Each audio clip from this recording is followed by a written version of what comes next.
Welcome to another fascinating episode of Psych with Sigmund. Today we're going to explore a captivating concept that reveals the dynamic interplay between language, thought, and perception, semantic satiation. This phenomenon has been a topic of interest in psychology for decades, and understanding its mechanisms can provide valuable insights into how our brains process meaning. So, what is semantic satiation? In simple terms, it's a psychological effect where the repetition of a word or phrase leads to a decrease in its meaningfulness or emotional impact. This can happen when we repeat a word out loud or silently, or even when we're exposed to the same message multiple times. As a result, the word or phrase starts to sound strange, loses its original meaning, or becomes less evocative. The concept of semantic satiation emerged in the early 20th century, with researchers like Edward Thorndike and Clark Hull exploring the effects of repetition on learning and memory. However, it wasn't until the 1960s that psychologists like Leon Festinger and James Lambert began to investigate the specific phenomenon of semantic satiation. They discovered that repeated exposure to a word or phrase could lead to a decrease in its semantic value, which is the meaning or significance we associate with a particular term. One of the key theoretical frameworks for understanding semantic satiation is the concept of semantic priming. This refers to the process by which our brains activate related concepts or meanings when we encounter a word or phrase. For example, if I say the word dog, your brain might automatically think of related concepts like pet, animal, or bone. However, when we repeat the word dog multiple times, the associated meanings and concepts can become less accessible, leading to a decrease in semantic value. Another important factor contributing to semantic satiation is the role of attention.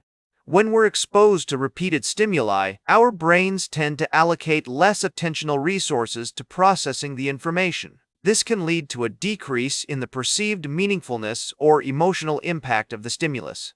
Researchers have found that individuals with better attentional control are more resistant to semantic satiation, as they're able to maintain focus and allocate resources more efficiently. In one classic study, participants were asked to repeat a word like houses multiple times, and then rate its meaningfulness or emotional impact. The results showed that the repeated exposure led to a significant decrease in the word's semantic value. More recent studies have used neural imaging techniques like fMRI to investigate the neural correlates of semantic satiation.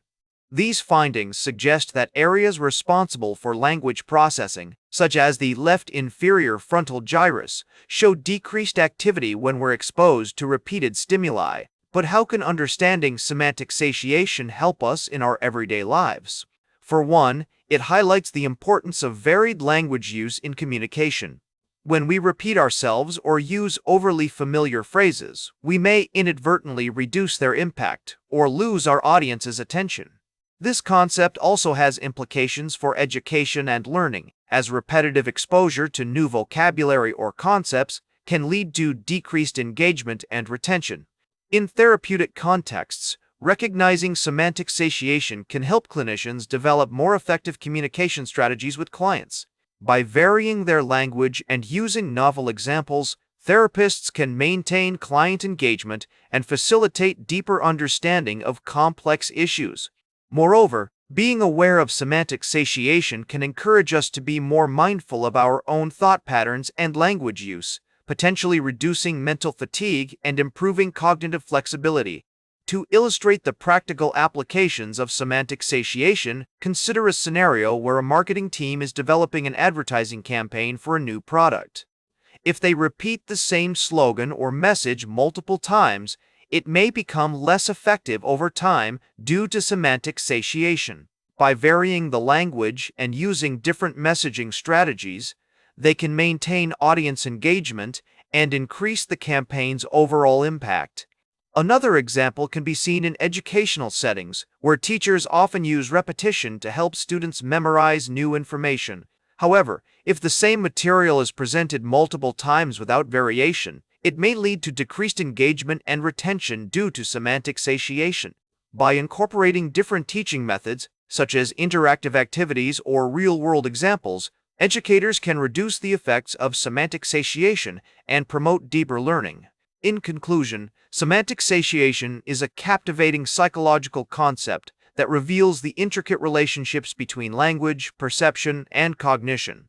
Remember to like, share, and subscribe, and until next time, may your ego find balance between pleasure and reality.